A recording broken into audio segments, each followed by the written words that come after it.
So, I did something a bit silly. I originally thought the Expanse Season 5 was going to come out all at once, and I planned to make this week's video, and the final video of this year, a review of the entire season.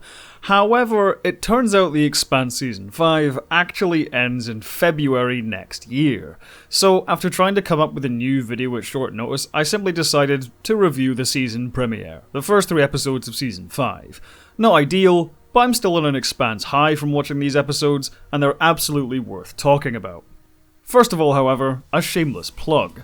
It seems a lot of folks still don't know I have other channels aside from this one. An entertainment channel called Grindhouse Media, where myself and friends talk about movies and shows aside from just Star Trek, although I do sometimes force them to watch things like that anyway. Our primary series is the Watch Party series, where we riff on movies and TV episodes for a laugh. Everything from infamously bad to complete schlock, and even movies we actually like as well. I also have a gaming channel called SideQuest, in which we do video essays, gameplays, and coming soon, some reviews. Both of these channels are still early days, but it's been really fun experimenting with the kind of content we produce on them.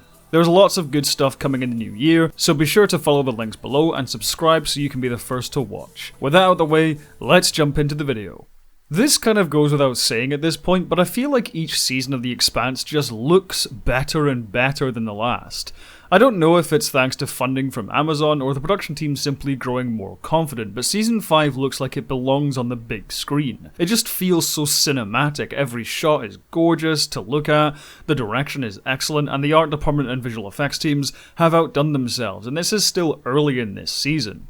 Also, the changing aspect ratio didn't actually bother me as much this time. I think what made it stick out to me previously was how rare widescreen scenes were in certain episodes. Widescreen was only used for the scenes on Illis, the alien world beyond the rings, but now in Season 5, any planet or moon-based scenes are made widescreen. This gives the episodes a more consistent visual language, and because it happens more frequently, the switches to and from widescreen aren't as noticeable this time, and it feels more organic. So far this season also feels, for lack of a better word, more epic than the others. I think this is due to the larger amount of branching stories this time. Beforehand, each season usually followed about 3 strands: the Roci crew, Avasarala, and another thread following the antagonists or some other group of characters. But with the Roci being refitted and the crew all on different personal missions, the scope of the show feels twice as big, and yet more personal. Seeing Earth, Mars, Belters, and Holden's antics all at the same time has been really interesting and compelling.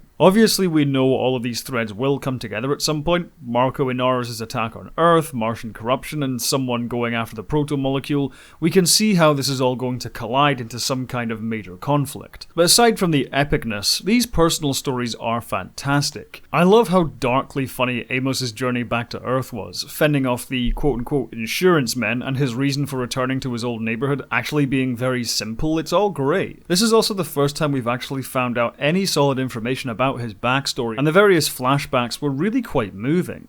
Naomi's search for her estranged son showcased some of Dominique Tripper's best acting so far in the show.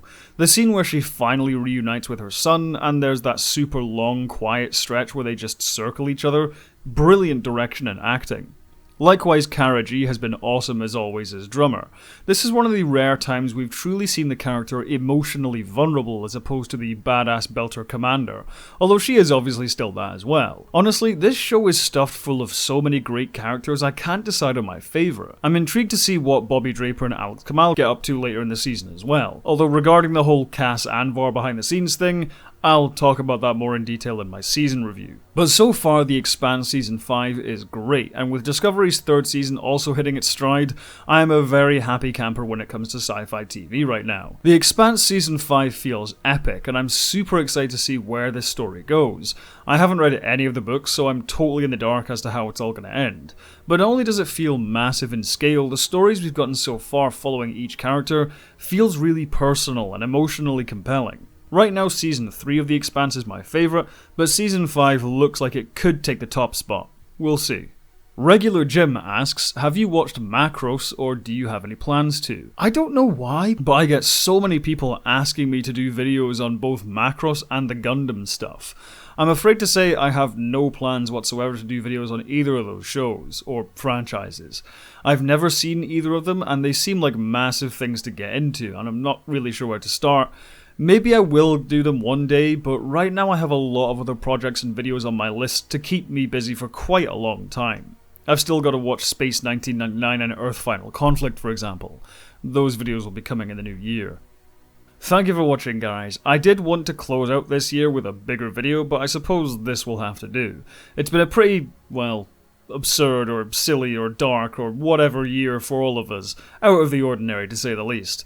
The latter half of 2020 actually brought some really good things for me personally. As a result of the pandemic, I actually had to leave my day job, so I basically said fuck it and tried to make this my full-time job, which, amazingly, it now is. I can't describe how fantastic it feels to be able to do something I love full-time. So I just wanted to say a massive thank you to everyone who watches my videos, everyone who chats with me on the Discord, and of course everyone who helps keep the lights on over here with Patreon and YouTube members. I have big plans for new content and other side projects on this channel and my other two channels, so stay tuned for that. Have as good a Christmas and New Year as you can, stay safe, have a good one, and as always, live long and prosper.